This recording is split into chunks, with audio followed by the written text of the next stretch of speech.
Hey guys, this is Pablo with Meditation Amsterdam. I'm back from Madrid and I found an Amsterdam that's a little bit chillier already. Feels like the summer is kind of coming to an end. And the theme of endings uh, came to mind this week, seeing the end of the summer closing by. And also, I happen to have a cat that is now 16 years old, and I see her health rapidly declining. So that brings up this general theme of endings to mind. And I found myself almost pre-mourning the the death of my cat before I have to actually put her to sleep. And it brought to mind a kind of a theme that I've been thinking about in general throughout this entire self-cultivation process, in which uh, for the past few years I've been very much systematically visiting difficult emotional spaces so as to resolve whatever trauma or emotional hangups are uh, in my mind, in my system. And it has been a tendency of my mind for as long as I can remember to catastrophize and to somehow hijack the enjoyment of the moment by thinking about scenarios of what could go wrong, things of that kind.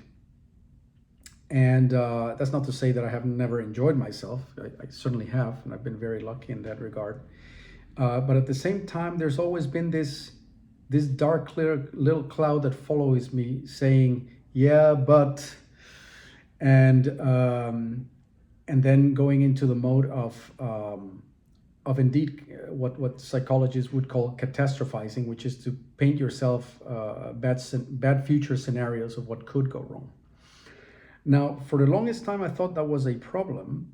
And as of late, or since I started my self cultivation process, that tendency of my mind to catastrophize has actually propelled a lot of growth. It has actually been quite the ally in very uh, uninvitedly and consistently bringing to the surface things that are unresolved, fears that are unresolved.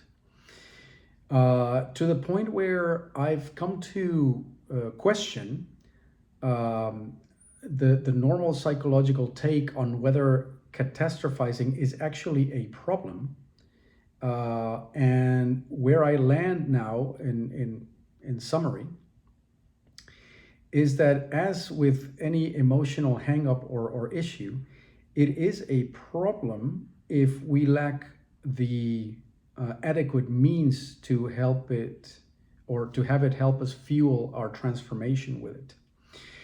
Catastrophizing is a peculiar one because, in the psychological view, catastrophizing is a psychological is an issue. It's something that saps our happiness.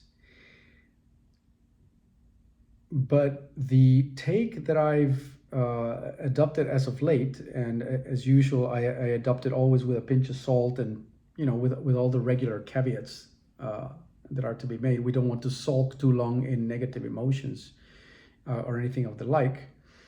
But it seems to me that in catastrophizing, our mind is, in a sense,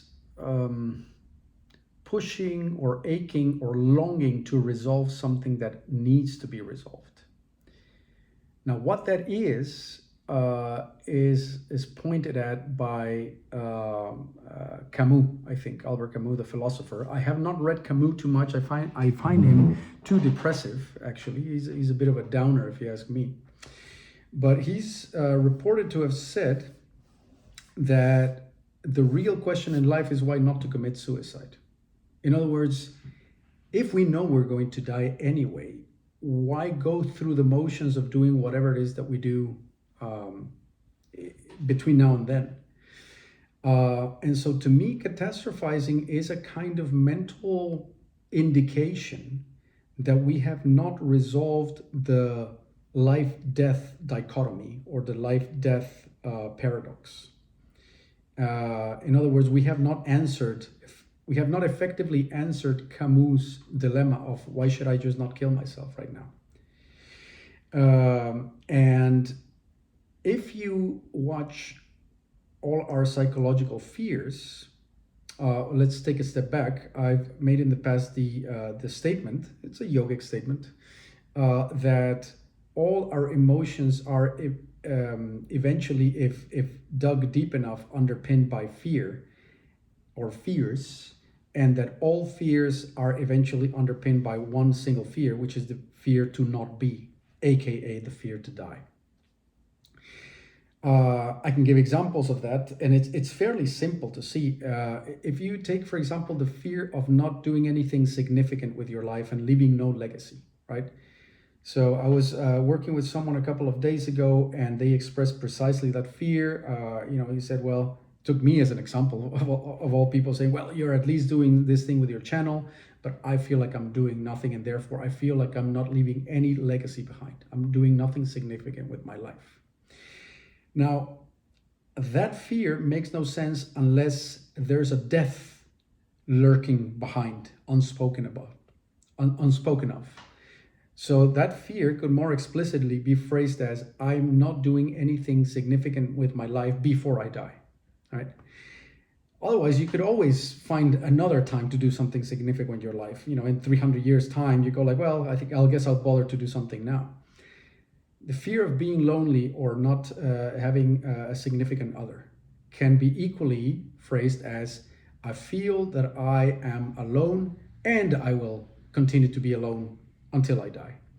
The fear of not succeeding, I will not find a way to make my life a success before I die. You see, so it is the finality of life that brings all these little icky situations into a pressure cooker in which we feel that we need to resolve them. And therefore catastrophizing serves this sort of purpose of bringing these things up, saying, hey, you're not taking care of this, you're not taking care of that, you're not taking care of that. And what I'm proposing here is to say that those hang-ups, those emotional pressures that we feel to succeed, to find companionship, and to do this, that, and the other, which, by the way, on a practical level are very valuable, very normal, and we want to live a rich human life. I should not be having to make this caveat, but I'll make it anyway, lest somebody crawls out of the woodwork saying, oh, are you saying we should never, no, I'm not saying that. What I'm simply saying is that for us to pursue those things in a way that is emotionally and spiritually healthy, we are better off doing so by going after the big one and resolving the fear of death. Because if we don't resolve that one, then all those little hang-ups of, can I be significant, can I find companionship, whatever, will always have a nasty flavor to them, which is given to them by the unresolvedness about that sword of Damocles always hanging above our neck and ready to chop it off, well, we don't know whenever. So it is the fear of death that needs to be resolved. Now, to psychologically resolve that is not possible because we are going to die. And from this side of the aisle, from this side of the fence before death, it appears to be indeed a catastrophe, hence catastrophizing. The perennial philosophies and the yogic philosophies came up with a different answer, which is to say, you need to see this all the way through while you're alive. So if while you're alive, you take on the systematic task of going through a psychological death and essentially annihilate your sense of self through several or one big swoop type of psychological death in which the sense of self is eliminated, then what you will have done is effectively died and mourned your own death. Yeah, so going through the entire process of dying and mourning the sense of self that was never real but which appeared to be real, then you will have conquered death. in essence. You will have rendered it inoperative because there was never someone there to die in the first place. We are a series of processes and an awareness in the background that can see them all. But it doesn't feel like that. It feels like we're a self and that we will have a finality. And so long as that is the felt sense of I, which is individual and finite, then there will be fear. And that fear will fuel a myriad other psychological fears. It will underpin them by its finality and the pressing nature of that finality.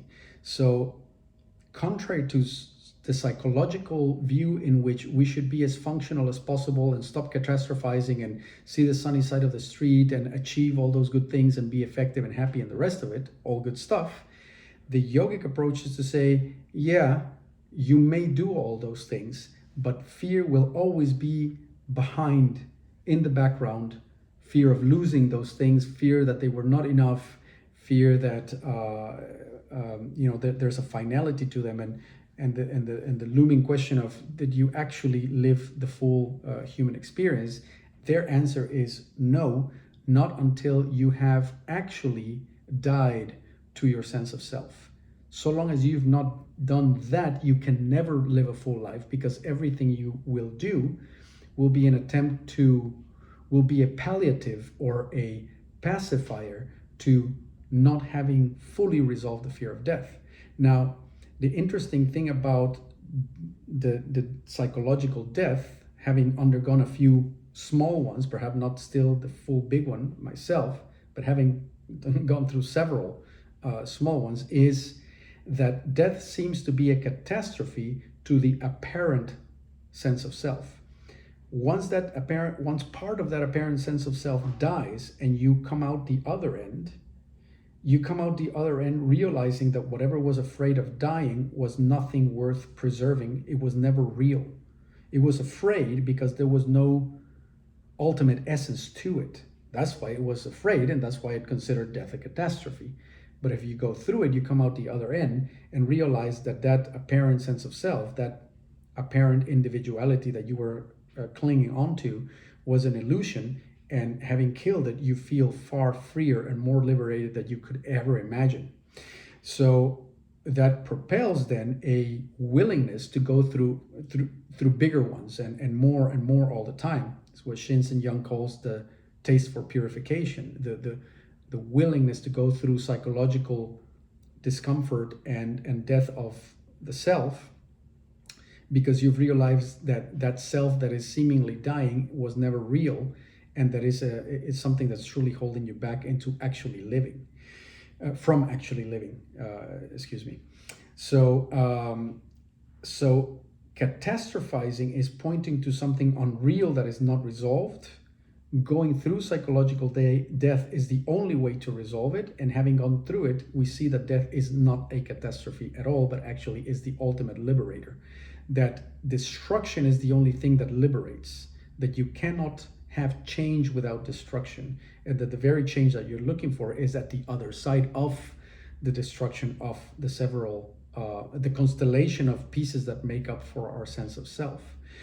And so catastrophizing, ironically, is a great mechanism for that, because it brings up the thing that needs to be resolved, and it makes it very, very clear for us. And if we know how to use catastrophizing correctly, then we can have it be a pointer that says, well, you're catastrophizing about never finding a partner, ... before you die, right? Points to the same thing over and over again. And the fear of not finding a partner can be then used as an inroad to get to the very root fear, which is the fear of dying, or the fear of not being, right? Or not being an individual self.